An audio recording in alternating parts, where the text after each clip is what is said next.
You've recently mentioned that you don't want to rap past 40 because you don't want to bring old blood into it. When I look at hip hop, I see Jay-Z 44, Eminem 41, Kanye 37, Pharrell 41. They're still pretty much dominating the game.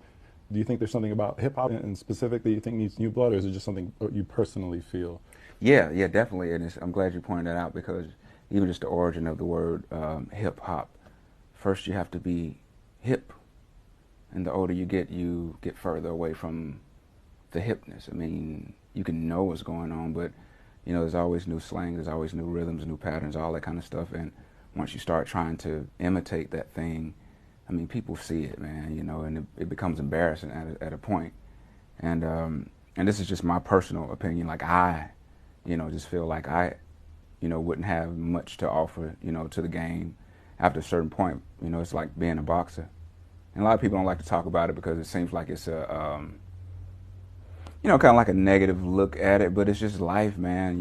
We're all going to die. That's just, we don't like to talk about it, but we are going to die. And I've seen my heroes not be as cool.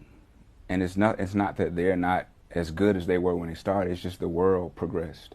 The world actually took them in and learned everything they're doing and spit it back out in a whole new way. So it's like, it's beyond you at this point. As long as you feel it, as long as you want to make albums, if it's in your heart. Because I've seen Jay-Z and, I've seen Eminem and Kanye, kill. As long as it's in your heart and you want to do it, keep doing it. I think there's a difference between surviving and putting out albums and thriving too, and just having the pulse of what's going on. I think there's a huge difference. So you just have to figure out what are you really trying to do. And I got into it, as a youngster. Shut up. That's just the honest to God truth. And as a fan of wanting to see people shit up, I want to see the youth to do it in that way, And I think at a certain point, unless you want to hear about, parenting and how it is with my 16-year-old and, not wanting to going to get prostate exams, I mean, at a certain point, what am I